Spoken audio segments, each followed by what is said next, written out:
If you haven't checked out the strategy where people are using their HELOCs to use simple interests as opposed to amortized interests, go and check this strategy out at simplepassivecashflow.com/HELOC to learn more.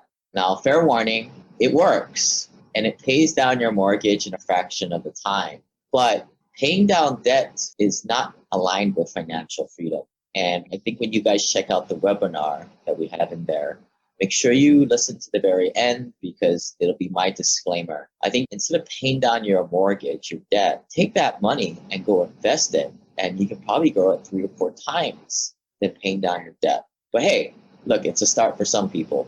But go check that out, simplepassivecashflow.com/HELOC. A little personal here. I just had a little bad dream the other day. Found myself in the office of the place that I started working. It was my first employer. Let's just say call it a Fortune 200 company. And I think I talk about a lot. It wasn't a fun place to work. It was a very conservative company and things were very high stress there. I had a dream where I did not have a desk and there were a lot younger people working around there. Maybe I feel like I'm getting old, but I woke up in a cold sweat and thankfully I didn't have to go to that job when I woke up for real. But anyway, on this podcast, we're going to be talking with a newer investor who is looking to pick up their first turnkey rental property. Now, this person has been in our group for quite a while and took a look at the turnkey rental guide at simplepassivecashflow.com/turnkey. Wasn't able to get over the hump, so joined up with our Incubator group and is on the path to getting that first rental property. And you're going to hear her story right now. But before we do, we are relaunching that Incubator program. We started the Incubator last year. It ran for 5 months. It's a 5-month program where we have bi-weekly calls. You've got the peer group around you. We help you out with the Rolodex, who to work with. We pretty much walk you by the hand to get your first remote rental property. If you want to go through a turnkey provider, cool, we got them. If you want to go do it on your own and get a broker and property manager, we can help you find that person.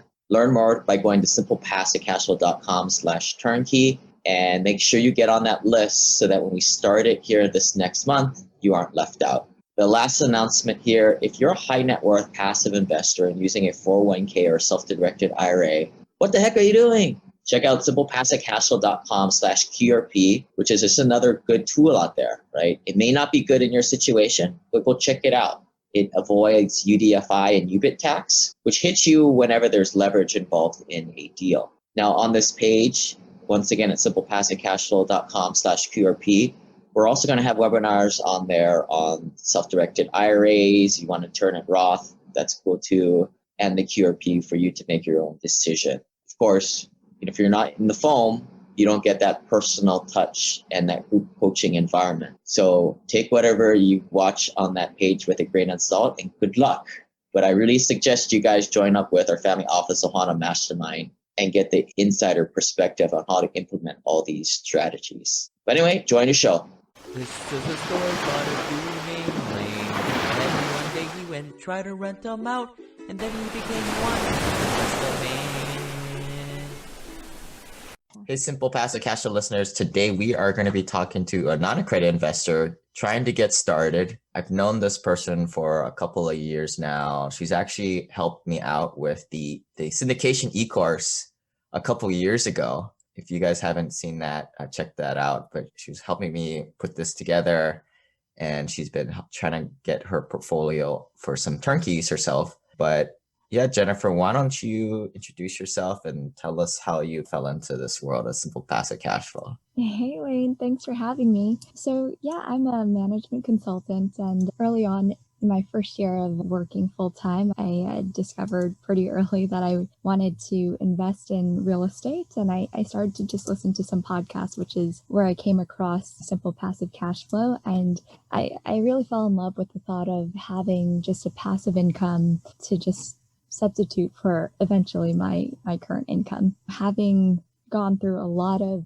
different trial and errors between going for a turnkey property and then also just trying to invest locally. I'm currently in the New York area, and I thought that I could get an investment property around the New York or New Jersey area, and just going through that and realizing that the cash flow and all of that just wasn't there. I went back to turnkeys and just going through a lot of different types of providers. And now I'm just at the state where I think the market is just so competitive that you'll eventually have to complete and sign on a property within just a couple of hours. And you're really only able to back out of the deal if something comes up during the review process. So this is where I'm staying between like trying to look for a turnkey property, going into maybe a different market. And yeah, I'd love to just hear your thoughts, Lane. Yeah. So a lot of people that are listening, they're either just getting started in your shoes or they're older and they maybe have kids our age and they want to maybe give them a little bit insight of what it's like working as a six-figure person in New York. Is it all Sex in the City and dinner parties and where John Legend shows up and plays piano? What's it really like? How are the hours like? Yeah, it's a good question because I think that had a lot to do with the reason why I wanted to do this passively, because the hours are rough. Like I would say in my first year, I was working a solid like 80, 90 hours a week. It's gotten better over the past few years, but not substantially. So like what time do you show up? Like you work banker's hours, like 10 a.m. to 10 p.m. or? So I'll show up between 8 or 9. And then I'll usually be there till 10 or 11. Like, what do you all do? Like at 5, 6 o'clock, do you guys get dinner or like? Yeah, we order food. Yeah, it's nice when there's like an expense budget and all of that stuff. But I think you end up seeing like your teammates much more than in your family. Yeah. Yeah. Crazy. So for all that, you get paid about a little over 100 grand a year. Yeah. And talk to us a little bit about the bigger personal finance situation. Like, you were living on Manhattan for a while and then you moved back in with parents. Talk to us about that decision process. Yeah. So I think with those hours, it's really hard not to live nearby the office, unless, of course, you're like traveling. And my first year, I thought I would just travel like Monday through Thursday and then just be around on the weekends. But I think I quickly realized that a lot of my projects were actually local. So I needed to get a place in the city. So previously I was paying a good amount of money in rent. And I think ever since the pandemic started, I felt like I should just go home and save that, since now we're all working remotely. Okay. And then what were you paying for rent originally? So I had a deal where it was like $1,400 a month. So it's considered like pretty good for New York standards. Yes, it was definitely like a closet, but yeah. So overall net worth under $200,000. Jennifer here was not born with money like a lot of us. I think most of us listening, if you're even listening to a podcast, I think we could probably safely say that you are not born with money. You're here to learn and grow your net worth. And I call all us first generation wealth. Yeah. So that's kind of cool. So you decided to move back in with your parents to pocket that money and put it to investments, which is cool. Those are the hard decisions, right? I think some other people are like, they do that house hacking thing, but I just think that's a little ghetto, right? Who wants to live with their tenants? It would cramp my style. Yeah. I like considered it going to New Jersey, but even then it just wasn't really working out the numbers. Ooh, I've never been to New Jersey, but I just hear it on all the sitcoms. I don't want to be in New Jersey. Okay, we connected maybe a couple years ago and you started. Okay, I got this video here. I'm going to tease you a little bit. This is the Dave Castro best deadlift ever. This reminds me of when you were trying to do your first turnkey rental. So if you guys can't see on the podcast form, you have Dave Castro, the CrossFit Games guy. He's doing this deadlift and he's struggling with it for like over 30 seconds. This totally reminds me of your struggle with the turnkeys, and we'll give it to him. But anyway, take us back to when you first started. Where did you go down? And then maybe so people don't make the same mistakes that you did. Yes. Yeah. So I would say like the mistakes that I've made were, I would say the first 2 years, I was just fearful. And I definitely went into analysis paralysis mode. I analyzed so many different markets, just talked to a lot of different providers. And at the end of it, I just didn't feel like I could even make a real decision. And I was just like fearful of this like long distance investing. And then I decided to switch up strategies, which ended up stalling more time of, let me just look nearby New York and New Jersey to try to, I don't know, like buy a fixer upper and then renting it. I remember that. I think that was like 18 months ago. And I was like, all right, probably won't hear about you again. But that's just how I am as like a mentor. You guys have to make the mistakes and take the time. Yeah. Yeah, so I think quickly after that I realized I know nothing about fixing anything up, so I would have to contract everything out, and it was just like a project management nightmare if I really got into it, and the numbers aren't even like attractive. You're still negative every month. But didn't you see all the bigger pocket bros doing this? That burr strategy? Like, it's easy. Anybody can do it. That's what I thought until I realized it wasn't. Yeah, I think you can. I'm surely I think you can, but is it worth your time? You're not some dude making 30, 40 grand a year. You're working 80 hours a week.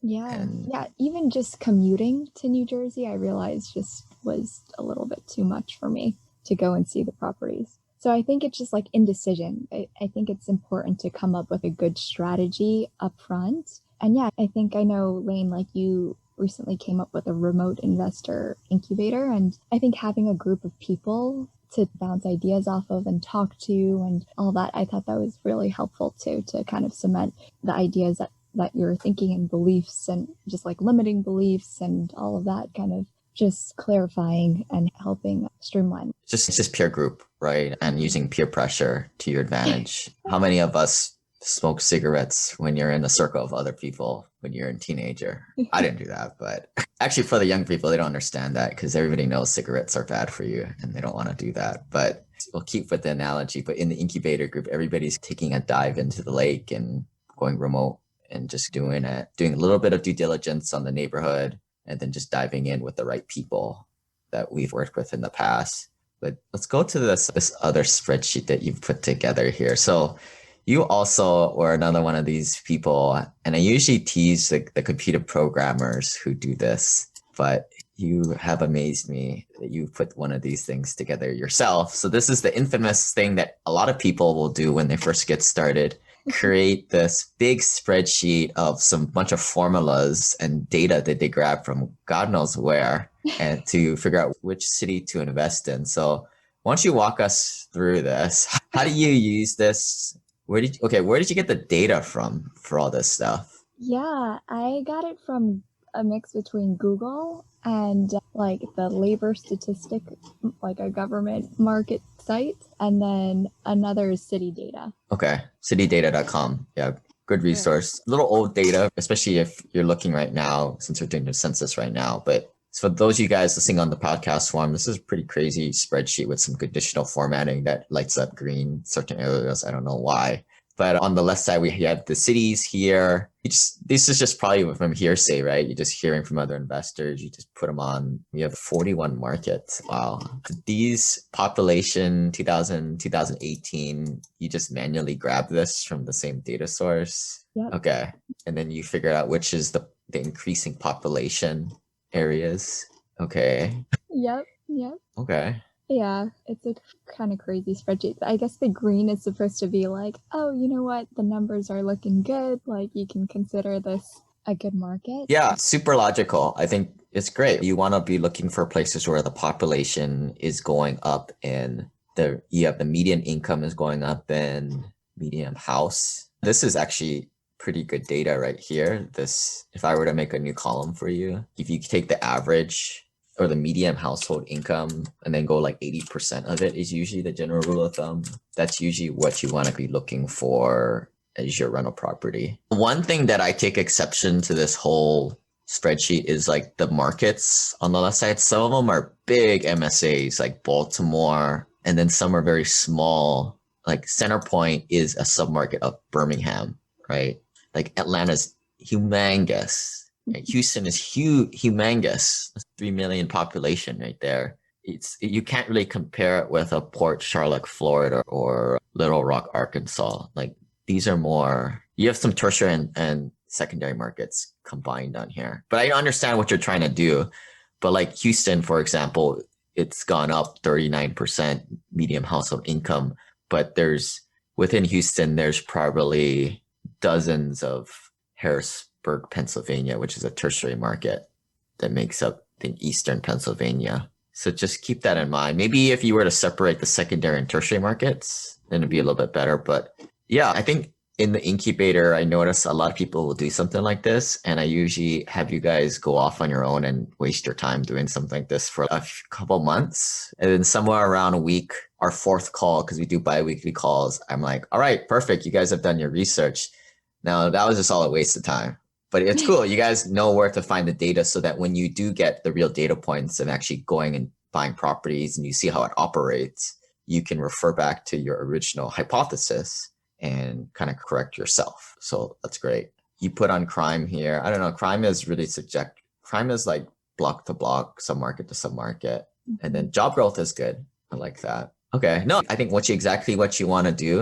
And then tell me, how many hours were you spending on, like, in the first year of the struggle and the second year of the struggle? Like, how many hours were you going to this thing? Oh man. Stuff like Between talking to property managers, turnkey providers, and just trying to doing analysis and stuff, I would say, yeah, definitely like maybe 3 to 4 hours a week. Give and take a little bit per week. When did you do this? Like on the weekends or? On the weekends, yeah. When the days were particularly tough, I was just like, I need to Do something find else. my passive income. Okay. Yeah. I'm not gonna lie, like, you are probably the person who struggled with this the longest of everyone I've seen.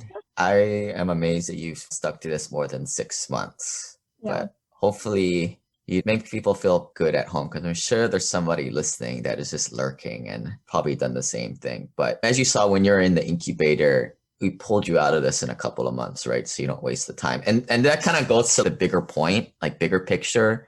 Like, you got to figure out what's your highest and best use. In this 2-year period, you got promoted. We talked to us a little bit about that. And I think that really tipped the scales for you, what became your highest and best use. Yeah, definitely. Like, so I think getting promoted, there's that pay bump. And I think that once you know a little bit more what you're doing, the hours aren't as terrible. You have some people helping you out and supporting you so you can disperse the work a little bit. So I think over time, the job itself became a little bit more bearable. But yeah, and I think that it was nice because after getting promoted, like after some time, I was able to come back home and save, just like that additional income that I'm able to save now. So hopefully I can use that to put that to some good use.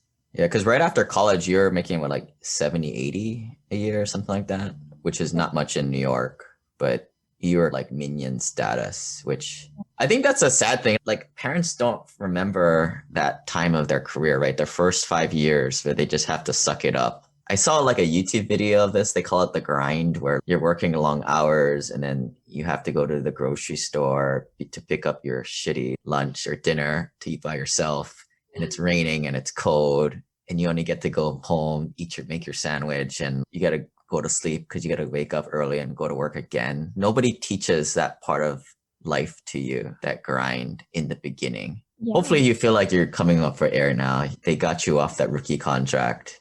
Yeah, definitely. It's a lot nicer. And I completely agree. I thought getting a job was the end all be all, and that was it, and you live happily ever after. But yeah. Would you say that maybe you're not the right person to ask, but do you feel like you're going to be promoted multiple times? I call this being red circled. Like, in certain companies, they kind of circle you as the chosen one or someone that they'll push a couple rungs. I was never red circled, obviously. I was never special enough. But do you feel like that's in the cards for you, or? I think that it's interesting because, like, my company, they have like promotion tracks for everyone. So typically you're promoted every 3 years. And if you excel super quickly, then you can do it in 2 years. And yeah, so it's almost like preset path. Okay. Which is great for training monkeys because you assume it a little bit. Yep. Yeah. Because so most my cohorts that buy apartments and do this kind of stuff, we develop a mindset. If they're still working their day job, they've developed a mindset of they hide from promotions in a way because it takes away from their highest and best use, which is buying these investments. But are you getting that type of feeling? Maybe because you haven't started really investing in this stuff, so to seen that track launch. But where's your head at now? If you can only choose one path, right? Either you go for the promotion, you stay on that fast pass, or do you think you're going to just lay low and do the sort of bare minimum and just invest passively, right? Like how when I was thinking, why would I want to work 50% harder to get 10% more pay when I could just buy a rental or two and create that passive income for the rest of my life? Yeah. Yeah. I think I'm definitely with you. Eventually, just thinking way into the future of potentially starting a family, like later on, all that stuff. That was my initial thought. I don't think I want to be doing this forever. So I totally agree. Like Yeah. passively is what I'm hoping to do. Yeah. But in the meantime, I'm sure that there's some optimal set point where maybe you have to kick butt at a few more years or 6 years to get to that optimal point where you have the ideal management role or the highest pay but least amount of work for that pay, or then you can kick it into cruise control and then while investing passively. I think that's the mix. Everyone's a little bit different, but I think you'll find that. But for now, I would still keep working hard at your day job. But we got to fix this 3-4 hour a week passive investing. Like to me, if you're spending more than 5 or 6 hours a month being a passive investor, you're doing it wrong. Yeah. But okay, so we went through a bunch of dead ends with the turnkey stuff. Where are you at now? Where is the incubator pointing to you? What's your next 3-month action plan? Yeah, so I think 3-month action plan is to come up with the market that I want. I guess in terms of finding a property, I think I'd like to find a property where I'm able to evaluate the property, give it my shot at analyzing whether it's a good investment, and then hopefully making the actual purchase. So that was the Pennsylvania or the York folks we connected you with, right? That's right, yeah. I think right now it's just so competitive out there that you really don't have time to analyze. And yeah, you kind of just have to go with it. And then if there's anything during the inspection, then you'd be able to back out. Yeah.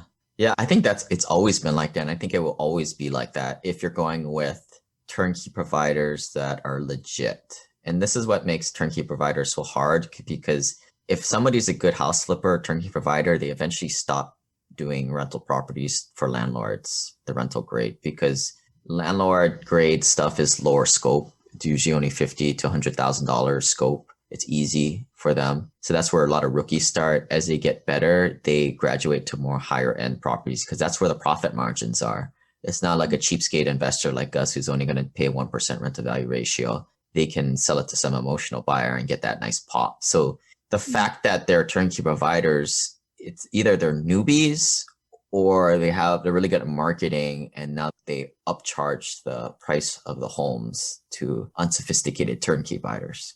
So that's just how it is. And it's a little unfortunate because I try and keep one foot in that world and it's hard for me to keep up because the people who are good, they graduate out of it. It's like college basketball. I don't know anybody in college basketball because all the good ones leave. So York, Pennsylvania, Harrisburg, Pennsylvania, where they're close to you, but are you going to go with that one or are you going to just pick a different market? Yeah, I think I'm at the point now where I think I just need to pick a different market. Okay. Because we had people in the incubator. I know they're in Cincinnati, Cleveland. I got folks in Jacksonville, Dallas, Texas. You're not going to cash flow out there. Huntsville. I don't think there's turnkey out there. I got you covered in Birmingham, Center Point, Memphis. I think Memphis is overplayed. I don't really like Memphis personally, but hey, it's up to you, right? But I would listen to me because it's all relationships, right? Atlanta, Georgia, you can't cash flow there anymore. I'm not too connected in the Carolinas, so I can't help you out there. But maybe in the incubator, somebody else can. Houston, you're not going to be able to cash flow for single family there. Chicago, I would not go anywhere near Illinois. Detroit, I would actually recommend Detroit and Gary, Indiana. If you like Chicago, go to Gary, Indiana. Kansas City, Missouri is getting low, expensive. Indianapolis, I think a lot of unsophisticated turnkey buyers have been going there for the last several years. So if you like Chicago or Indy, go to Gary, Indiana. It's like the place that people aren't flocking to. And that's what's making this hard, right? Like every few months that go by, there's another wave of unsophisticated working stiffs trying to get out of Wall Street into their first alternative asset, which is typically a turnkey rental. So it ain't going to get any easier. The competition is not going to be going down. Yeah, and yeah, I totally agree. I think my next step going back to your original question, Lane, of the next 3 months, I feel like it's just to reconnect with some people in the incubator, just to see what specifically why they chose their market, and maybe I'd be able to get a property out there too. Yeah. Why recreate the wheel? Just use a property manager, just use the broker. Just people are nice, especially once you join up. People help out their own. It's like a sorority fraternity in a way. It's like a cult, actually. Everybody wears the same bath slippers. But I got these really neat rules of thumb on median household income and stuff right here. But okay, so going back to your personal financial sheet, I wanted to just point out a few things. So student loans, you don't have student loans. Okay, good. What are you doing for your Roth 401k, your retirement stuff that everybody says you should be doing? What's going on there? So I put some into it for my first few years, but I'm only putting what I guess my company's matching me on. Like 6% or something like that. Right. Okay. And then, my Roth IRA, I am maxing that out at 6.5 per year. But I think I was really struggling with this whole real estate thing, because I know you talk about it all the time, Lane, about don't put it in your IRA. Like, you could just put it in like a real asset. So yeah, I'm hoping that once I get this whole ball rolling with real estate, I'm able to, over the next few years, just start moving things over to hard assets. Yeah, and it's not like you don't have liquidity, right? You don't have to pull the goalie to buy your first rental. You don't have to pull your retirement, your Roth to buy that first rental. You're making good money. You're making the hard, right decisions to live with your parents. I wouldn't wish that upon anybody, but I think that's the stuff that's going to set you up. If you can do that for a few years, pick up a couple rentals, you'll be off your way. And then you, quote unquote, pull the goalie, stop doing that retirement stuff. Where to me, it doesn't make sense. Where's your AGI right now? Where it was this year, last year, like just under 100 or? Yeah, around then. Okay. Around then. So the cool thing when you're under 100 grand is they allow you to take up to $25,000 of passive losses to lower this down to from 100 down to 75. So I did this for a couple of years, a few years back, when you can use the passive losses to lower it.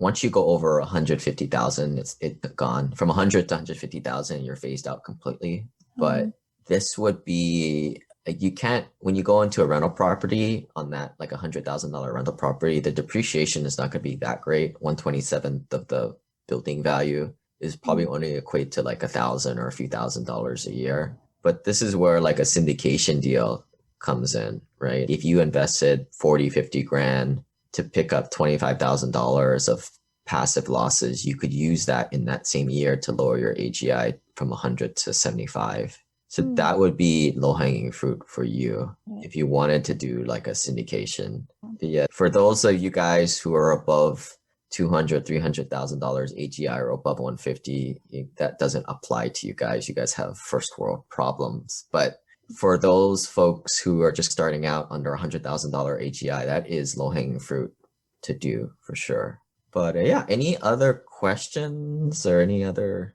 No, I guess last tips of like how to get this ball rolling. Like. Dude, I think for you, it's just mindset. And I'm not really good at this stuff. I think you got to find ways to get yourself moving forward. And I think for you, it's just like, all right, I need to make a goal of buying a property in the next month. And being like, all right, you already know how to analyze it, right? If people want to get my analyzer, it's at simplepassivecashflow.com/analyzer. It's free for everybody. You guys can underwrite your own properties. You're an incubator student. So once you put it in there, just put it in the group, send it to me for that final approval. And yeah, put in the offer and move through the due diligence process, get an inspector, and let's get going. Don't let it hang you up. Like, I think we want to push you forward and give you the confidence that you're not making a stupid mistake.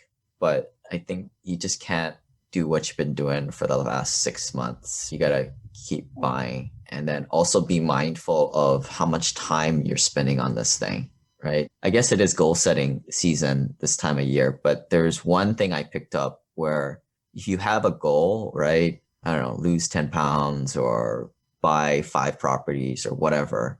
Now just simulate in your head, like, all right, I have to do this thing in the next 30 days. You're like, what do I do? And maybe it's not realistic, but it helps you be like, all right, I got to do this. What would I do? What would I have to give up? What's what I have to, stop doing to make this goal come true, to really make it happen? Maybe not 30 days, but 7 days or 3 days. If I had to lose 10 pounds in 5 days, what would I do? Maybe that's not healthy or safe, but what would you do, right? Now it starts to make things very clear and focused, and all this other extraneous stuff just disappears. And I think that might be a good exercise for you to try out, right? I tell yourself, I have to buy property in the next 2 weeks. First thing that should happen is you get a little twinge up your spine. You're like, oh crap. And that's good.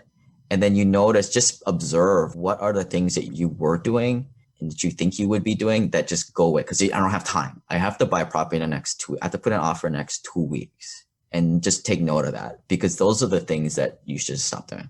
Got it. And then, use the peer pressure on your side. Find a couple people that you can stay accountable to. But maybe you've done that. Maybe it's not working for you. Yeah, no, there were a few people who volunteered to be my peer pressure person from the Incubator group. Yeah. And how did you follow through, or how did that go? Yeah, no, I think the bi-weekly calls really help out, but we just chat Messenger and all of that stuff. Just having to give updates is helpful. Okay. Yeah. But maybe at the end of the day, maybe buying rental property isn't your thing, right? Maybe it's just being a straight LP passive, right? Yeah. I used to think a long time ago that everybody could buy a turnkey rental. And I was like, yeah, it's a turnkey rental. Here's 1-page document. Figure it out. Turnkey. It's called turnkey for a reason. A monkey can do this. And then a couple of years went by and I started to realize, this is something not everybody can do. Not everybody can call a property manager to build a relationship with. Not everybody can work with a broker. Not anybody can. I think the first layer is who do you talk to? Because it's just a random people. You can't go on Yelp or some random internet site to figure out who you're working with. You have to build relationships with other people who've done it before to get their referrals. And that requires a little bit of relationship jinjitsu. Mm-hmm. And then I started to realize, most people cannot do this. Financial independence is not for everybody. And buying turnkeys is a lot harder than doing syndication deals as a passive. And I was trying to get my wife to do this. And I was like, she's not an idiot, but I was just observing. And I was like, there's no way she's going to do this. She just doesn't have the want or the aptitude, or she doesn't care too. And I realized, this buying a turnkey is not as simple as it sounds, nor is it that great in my opinion too. But that's where kind of the roads lead to eventually being a passive investor in many deals for diversification and scalability. So why not just go there automatically? But I like to see most investors get their feet wet with single family homes to learn the business a little bit and get used to the ups and downs. But maybe it's just not for you. And that's why I'm it's exciting to see you progress in your career, because maybe that's your thing, right? And it ultimately comes down to what's your highest and best use. Yeah. But it's nice having you in the incubator. And I don't know when the next time we'll be launching it. Probably we do 1 or 2 classes per year. But go to simplepassivecashflow.com/incubator to learn more about that, or check out the free turnkey guide at simplepassivecashflow.com/turnkey. And thanks for listening, guys. And we'll see you guys next time. This website offers very general information concerning real estate for investment purposes. Every investor's situation is unique. Always seek the services of licensed third-party appraisers and inspectors to verify the value and condition of any property you intend to purchase. Use the services of professional title and escrow companies and licensed tax, investment, and or legal advisor before relying on any information contained herein. Information is not guaranteed, as in every investment there is risk. The content found here is just my opinion, and things change, and I reserve the right to change my mind. Above all else, do your own analysis and think for yourself, because in the end, you are the only person who is going to look out for your best interests.